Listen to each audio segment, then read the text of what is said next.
KPCC general സെക്രട്ടറിയും Kozhikode mayor സ്ഥാനാർത്ഥിയുമായിരുന്ന PM നിയാസിന്റെ തോൽവിയിൽ കോൺഗ്രസിനകത്ത് അമർഷം.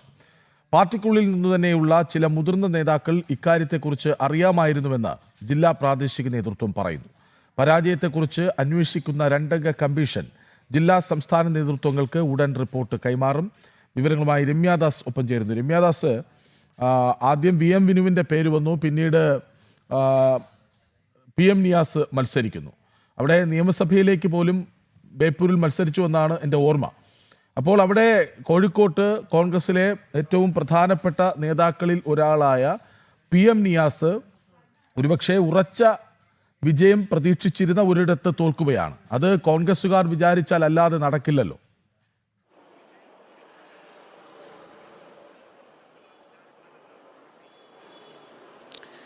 തീർച്ചയായും കൃഷ്ണൻ, ഈ വിഷയത്തിൽ തന്നെയാണ് ഇപ്പോൾ ഈ കോൺഗ്രസിനുള്ളിൽ ഒരു അമർഷം പുകയുന്നത്. കാരണം ഈ KPCCയുടെ ജനറൽ സെക്രട്ടറിയും അതുപോലെ തന്നെ കോഴിക്കോട്ടെ മേയർ കാൻഡിഡേറ്റുമായിട്ടായിരുന്നു ഈ PM നിയാസ് പാറോപ്പടി ഡിവിഷനിൽ ഇത്തവണ തദ്ദേശ തെരഞ്ഞെടുപ്പിൽ മത്സരിക്കുന്നത്.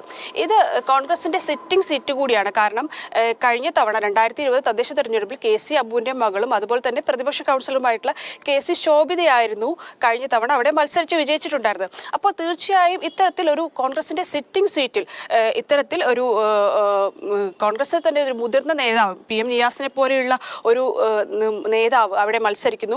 എന്നാൽ ഇദ്ദേഹത്തിന് പരാജയമാണ് ഏറ്റുവാങ്ങേണ്ടി വന്നത്. അതായത് ഇത്തരത്തിൽ എങ്ങനെയാണ് ഈ സിറ്റിംഗ് സീറ്റിൽ ഉൾപ്പെടെ കോൺഗ്രസിന് കൃത്യമായി തന്നെ വോട്ട് ബാങ്ക് ഉള്ളൊരു ഡിവിഷൻ തന്നെയാണ് ഈ പാറോപ്പടി. അവിടെയാണ് ഇത്തരത്തിൽ ഈ മേയർ കാൻഡിഡേറ്റ് ആദ്യം കൃഷ്ണരാജ് നേരത്തെ സൂചിപ്പിച്ചതുപോലെ തന്നെ ആദ്യഘട്ടത്തിൽ VM വിനുവിനായിരുന്നു മേയർ സ്ഥാനാർത്ഥിയായി വന്നിരുന്നെങ്കിലും പിന്നീട് ഈ വോട്ടർ പട്ടികയിൽ പേരില്ലാത്തതിന്റെ ഉൾപ്പെടെയുള്ള പേരിൽ VM വിനു മാറ്റി നിർത്തപ്പെടുകയായിരുന്നു. തുടർന്നാണ് ഇത്തരത്തിൽ PM നിയാസിനെ മേയർ സ്ഥാനാർത്ഥിയായി വെച്ചുകൊണ്ട് ഈ പ്രചരണം ഉൾപ്പെടെയുള്ള കാര്യങ്ങളെല്ലാം പുരോഗമിക്കുന്നത്. എന്നാൽ ഈ പാറോപ്പടി ഡിവിഷനിലാണ് ഇദ്ദേഹം ഈ തോറ്റുപോയത്. ഇതുമായി ബന്ധപ്പെട്ട കാര്യങ്ങളാണ് ഇപ്പോൾ കോൺഗ്രസിന്റെ ഉള്ളിൽ തന്നെയുള്ള മുതിർന്ന രണ്ട് നേതാക്കളുടെ നേതൃത്വത്തിൽ അന്വേഷിച്ചു വരുന്നത്. കാരണം കൃത്യമായി തന്നെ പാർട്ടിക്കുള്ളിൽ സംഘടനാപരമായ വീഴ്ചകൾ ഉണ്ടായോ അല്ലെങ്കിൽ മറ്റേതെങ്കിലും അവിശുദ്ധ ബന്ധമാണോ ഇത്തരത്തിൽ ഈ തോൽവിക്ക് കാരണമെന്നുൾപ്പെടെയുള്ള കാര്യങ്ങളാണ് ഈ രണ്ട് മുതിർന്ന നേതാക്കളുടെ നേതൃത്വത്തിൽ പരിശോധിക്കുന്നത്. അതായത് ഈ മത്സരം പുരോഗമിക്കെ തന്നെ PM നിയാസ് ഇതുമായി ബന്ധപ്പെട്ട് കോൺഗ്രസ് നേതൃത്വത്തെ അറിയിച്ചിരുന്നു എന്നാണ് നമുക്ക് മനസ്സിലാക്കാൻ കഴിയുന്നത്. കാരണം തന്റെ തോൽവി ഇവിടെ സംഭവിക്കാം എന്നുള്ള കാര്യത്തിൽ ഉൾപ്പെടെയുള്ള സംശയങ്ങൾ PM നിയാസ് നേതൃത്വത്തെ അറിയിച്ചിരുന്നു.